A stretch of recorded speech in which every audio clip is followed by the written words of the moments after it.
Alright guys, so we are smack dab in the middle of Hurricane Hurricane Hermione, or whatever the hell it's called. And I just want to show you some basic preps I have set up for just this sort of thing, because a lot of people have been freaking out, and I'm like, God damn people, it's like you haven't seen a hurricane in 10 years. And then I'm like, oh wait, we haven't had a hurricane in 10 years. But, doesn't matter, because the preps are the same. I've mentioned these before, but the one thing that's really big for any power outage is I just have these little storm lights. These are Energizer Ever Ready, I think they're called. Got one in my hand, or Weather Ready, excuse me, in my hand right now. These can be used as night lights. You can just grab them when you need a flashlight. They come on automatically when the power goes off. So it gets dark instantly, bam, these lights come on. I have one in every room, or every major room anyways. And then normally what I do is I grab one, and I'll normally walk around and turn the others off to save the batteries. And then I have I'm going on a camping trip soon, so I had some gear in the hallway here. So then I go and turn on this LED lamp, which is not really bright, kind of disappointing. It's a really cheapo one. I believe I got this, someone may have given this to me, I don't remember if I bought it. But it lasts for like 8 to 12 hours. So then you can turn off these, and then if I want a lot more light, which I'm about to turn on in a second, which I'll probably turn off the camera so I have two hands, is my gas powered lantern. And this thing is much, much brighter, turns on like a normal light, and then I'm gonna finish watching The Road, which is a great post-apocalyptic movie.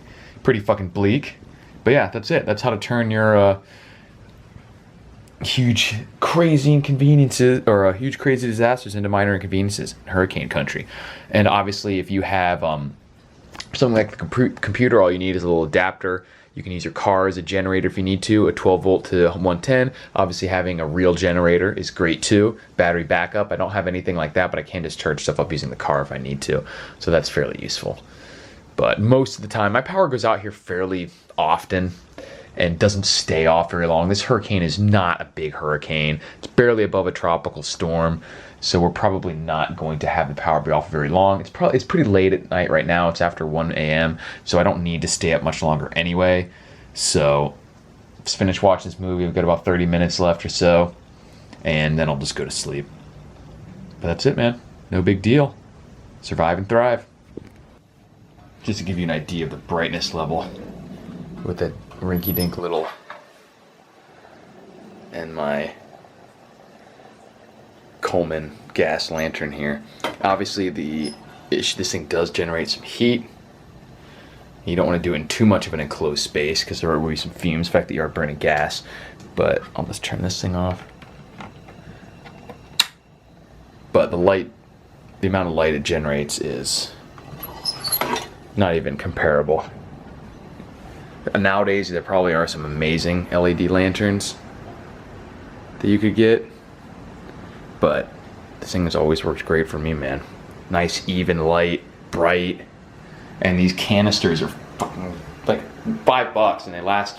I've had the same canister on here for a long time, hours of operation, and it's not dependent on power to recharge it. You can transport it.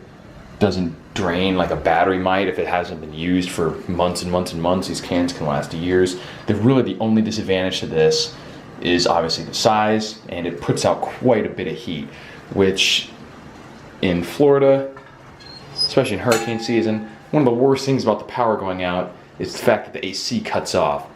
So just gonna have this on for a little while. I'll probably turn it off here in a second because I'm just watching my movie. But I just wanted to show you guys. And these lanterns are cheap. They're really easy to use. All you gotta do is stock up on some mantles. And the mantles last for a while. You just wanna have extras. And the gas cans, which are cheap. And you can rig these up to run off full-size propane tanks and stuff too. And even in an emergency, even if the glass breaks, the lamp's still gonna work. Probably. It's just a protective thing. So it does help contain the gas a little bit, but I'm sure it would work without it. But, you know, stock up on an extra 1 or 2 of those as well. But that's it, man. See how bright? It's basically like having a 40-watt light bulb or something on. As you can see with the camera adjusted, this is bright enough to read by, certainly. Practically getting a tan over here. So that's Hurricane Harambe, guys. Let me know if it affected you, and I'll talk to you later.